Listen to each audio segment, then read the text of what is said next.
देश का गौरव बनाए रखने और नागरिकों की सुरक्षा के लिए हर देश की अपनी सेना होती है। दोस्तों, जब 1947 में अंग्रेज भारत छोड़कर गए तो भारत को उससे थल सेना, वायु सेना और नौसेना मिली थी।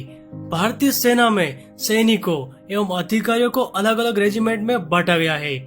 इन रेजिमेंट्स को जरूरत के हिसाब से मोर्चे पर भेजा जाता है। क्या आपको पता है कि भारतीय सेना में कितनी रेजिमेंट्स है? शायद आपको यह जानने की कभी जरूरत महसूस न हुई हो। दोस्तों, वैसे तो भारतीय सेना में कई रेजिमेंट्स है, लेकिन उनमें से आज हम इस वीडियो में 10 रेजिमेंट्स के बारे में बताने वाले हैं, जो तिरंगे को हमेशा ऊंचा रखने और भारतवासियों को भय से दूर रखने के लिए अपनी जान की परवाह भी नहीं करती। Number 10, grenadiers regiment. Indian army में ग्रेनेडियर्स का गठन ब्रिटिश के समय में ही हो गया था, लेकिन बाद में इस सैन्य इकाई का नाम 1945 में बदल दिया गया था। इस यूनिट ने दोनों विश्व युद्धों और स्वतंत्र भारत के लिए लड़े सभी युद्ध में अपने युद्ध कौशल का लोहा मनवाया है। ग्रेनेडियर्स इंडियन आर्मी के सबसे मजबूत रेजिमेंट्स में से एक माने जाते हैं। ग्रेनेडियर्स का युद्धनाद और ध्येय वाक्य सर्वदा शक्तिशाली है, जिसका मतलब हर परिस्थिति में मजबूत रहने वाला। ग्रेनेडियर्स ने अपनी प्रतिष्ठा और ध्येय वाक्य को चरितार्थ करने के लिए अनेकों उदाहरण पेश किए हैं। भारतीय सेना में ग्रेनेडियर्स की 19 टुकड़ियां सेवा दे रही है, जो युद्ध काल में किसी भी तरह के आक्रमण का जवाब देने में सक्षम है। इनका मुख्य कार्यालय मध्य प्रदेश के जबलपुर में स्थित है। अक्टूबर 1947 में जम्मू कश्मीर में पाकिस्तान को बढ़ने से रोकने के लिए ग्रेनेडियर्स को ही भेजा गया। पाकिस्तानी हमलावरों के कश्मीर में प्रवेश को रोकने के लिए ग्रेनेडियर्स को गुरेज घाटी को घेरना जरूरी हो गया था। कई दिनों तक चले युद्ध में ग्रेनेडियर्स ने पाकिस्तानी सेना और आतंकियों को बुरी तरह पराजित कर खदेड़ दिया। इस निर्णायक जीत के लिए 28 जून 1948 को इस यूनिट को गुरेज नामक युद्ध पदक से नवाजा गया। Number 9, Gorkha regiment. Gorkha regiment की शुरुआत 1815 में हुई थी। उस दौरान यह रेजिमेंट ब्रिटिश आर्मी का हिस्सा थी। बाद में जब भारतीय थल सेना वजूद में आई तो इसका नाम गोरखा रेजिमेंट रखा गया। युद्ध में अपनी बहादुरी और आक्रामकता के लिए पहचाने जाने वाले गोरखा भारतीय सेना के सबसे बेहतरीन सैनिकों में से एक माने जाते हैं। अपनी निडरता के चलते इस रेजिमेंट को भारतीय सेना द्वारा कई महत्वपूर्ण पदक और सम्मानों से नवाजा जा चुका है। हर देश की सेना के लिए यह जरूरी होता है कि उसके सैनिक बेखौफ होकर लड़े, ताकि दुश्मन के हर नापाक मंसूबों पर पानी फेरा जा सके। गोरखा रेजिमेंट के सिपाहियों को इसमें अव्वल माना जाता है। भारतीय सेना में हर रेजिमेंट की एक खास पहचान होती है। ठीक वैसे ही गोरखा रेजिमेंट की पहचान 12 इंच लंबी और मुड़ी हुई खुखरी से होती है। इस खुखरी का इस्तेमाल सुरक्षा के लिए करते हैं गोरखा सैनिक, फिर चाहे वह खुद की हो या फिर देश की। ऐसे मौके कई बार आए हैं जब गोरखा के सैनिकों ने सिर्फ अपने खुखरी के बल पर आम लोगों की जान बचाई हो। खुखरी एक तरह का धारदार खंजर होता है। IMA में ट्रेनिंग पूरी करने के बाद जब आर्मी ऑफिसर को गोरखा रेजिमेंट में भेजा जाता है, तब उन्हें वहाँ खुखरी जरूर दी जाती है। Number 8, Punjab regiment. जो बोले सोनिहाल, सत श्री अकाल तथा बोल ज्वाला माता की जय का युद्ध घोष करने वाली पंजाब रेजिमेंट भारत के सबसे पुराने फौजी रेजिमेंट्स में से एक है। भारत पाक बंटवारे के समय पंजाब रेजिमेंट का भी बंटवारा हुआ, जिसका पहला हिस्सा पाकिस्तान को मिला तो दूसरी बटालियन भारत को। पंजाब रेजिमेंट विदेशों में शांति कार्यक्रमों में काफी सक्रिय रही। लोंगेवाला की लड़ाई में पंजाब रेजिमेंट का जौहर हम सभी देख चुके हैं, जिसने पाकिस्तानी सेना को धूल चटा दी थी। हालांकि ऑपरेशन ब्लू स्टार के समय बगावत की वजह से 122 अधिकारियों के कोर्ट मार्शल होने जैसी भारतीय सेना के इतिहास की सबसे बड़ी घटना भी पंजाब रेजिमेंट्स में हुई। Number 7, Rajput regiment. इस रेजिमेंट की शुरुआत सन 1778 में तब हुई जब 31वीं रेजिमेंट में तीसरी बटालियन बनी थी। इस बटालियन ने ही हैदर अली से युद्ध में कुडालोर पर विजय पाई थी। उनकी इस बहादुरी के लिए विपरीत दिशाओं में बने कटारों का राज चिन्ह प्रदान किया गया था, जो आज तक राजपूत रेजिमेंट का बेज है। पहली बटालियन ने दिल्ली के युद्ध में इंपीरियल कोर्ट में मराठों को परास्त कर दिया था।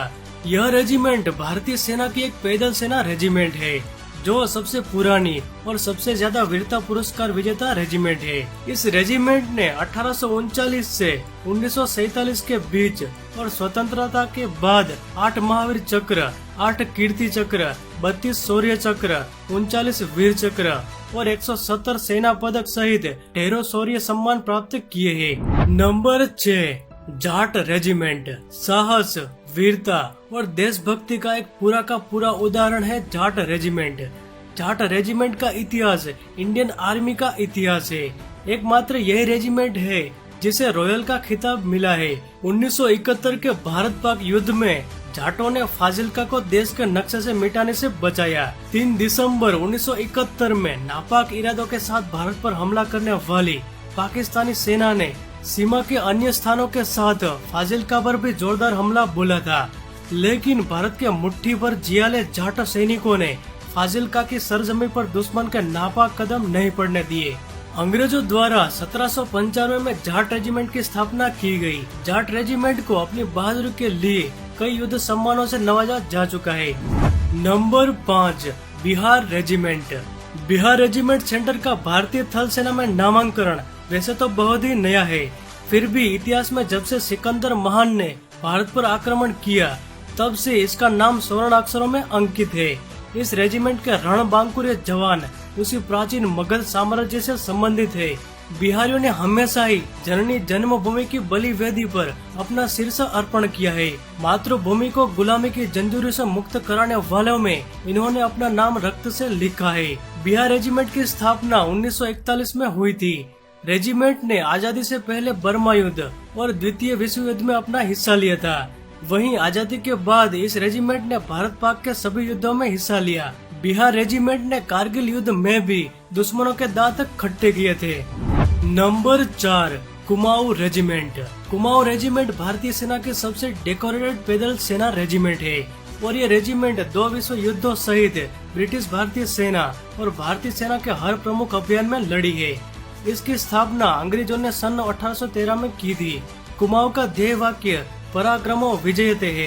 कुमाऊं ने अब तक 2 परमवीर चक्र, 4 अशोक चक्र, 10 महावीर चक्र, 6 कीर्ति चक्र समेत तमाम पुरस्कार प्राप्त कर चुकी है। कुमाऊं रेजिमेंट ने तमाम युद्धों में अपना जौहर दिखाया। कुमाऊं रेजिमेंट ही दुनिया के सबसे ऊंचे युद्ध मैदान सियाचिन ग्लेशियर में तैनात है। Number 3, parachute regiment. इस रेजिमेंट की स्थापना आजादी से पहले यानी कि 1 मार्च 1945 को हुई थी।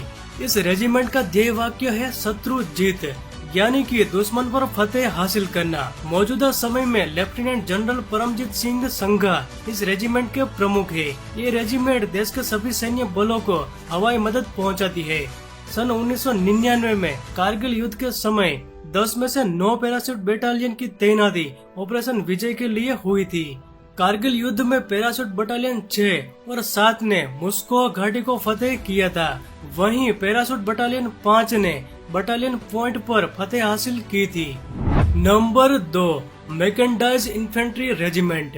भारत पाक युद्ध 1965 के बाद भारतीय सेना को मैकेनाइज्ड इन्फेंट्री रेजिमेंट की शिद्दत से जरूरत महसूस हुई थी। उसके बाद लंबे समय तक चली प्रक्रिया के फलस्वरूप 1979 में मैकेनाइज्ड इन्फेंट्री रेजिमेंट की स्थापना हुई। मैकेनाइज्ड इन्फेंट्री रेजिमेंट ने वीरता और विश्वास के ध्येय वाक्य के साथ अब तक ऑपरेशन पवन के तहत श्रीलंका, ऑपरेशन रक्षक के तहत पंजाब और ऑपरेशन विजय के तहत जम्मू कश्मीर में अपना जौहर दिखाया है। साथ ही ये संयुक्त राष्ट्र शांति कार्यक्रमों में सोमालिया, कांगो, एंगोला और सिएरा लियोन में भी महत्वपूर्ण भूमिका निभा चुकी है। Number 1, Sikh regiment. अंग्रेजों ने सिख रेजिमेंट की स्थापना 1 अगस्त 1846 में की थी। सिख रेजिमेंट में 19 बटालियन है जो निश्चय कर अपनी जीत करो के नारे के साथ आगे बढ़ते हैं। सिख रेजिमेंट ने कारगिल युद्ध के समय टाइगर हिल पर कब्जा किया था। ब्रिटिश भारत के दौरान तमाम महत्वपूर्ण मोर्चे पर सिख रेजिमेंट ने फतेह हासिल की थी और स्वतंत्रता के बाद देश के लिए हर लड़ाई में मोर्चा संभाला। दोस्तों, इन सभी रेजिमेंट्स ने भारत की आन बान और शान को बनाए रखने के लिए समय समय पर अपनी परीक्षा दी है। साथ ही दुश्मनों को छठी का दूध भी याद दिलवाया है। इन रेजिमेंट में भारत बसता है जो अपने देश की मिट्टी के लिए शहीद होने से नहीं कतराते। इन सभी रेजिमेंट्स को हमारा सलाम, जो सीमा पर रहकर और दुश्मनों से लोहा लेकर हमें भय से दूर रखते हैं। इन्हीं की बदौलत हम और आप रात में चैन की नींद सोते हैं। इन वीरों के नाम कमेंट में जय हिंद जरूर लिखें और वीडियो को लाइक जरूर करें। आगे भी ऐसी वीडियो को देखने के लिए नए दर्शक चैनल को सब्सक्राइब करके बेल का ऑल वाला ऑप्शन दबाना न भूले। जय हिंद।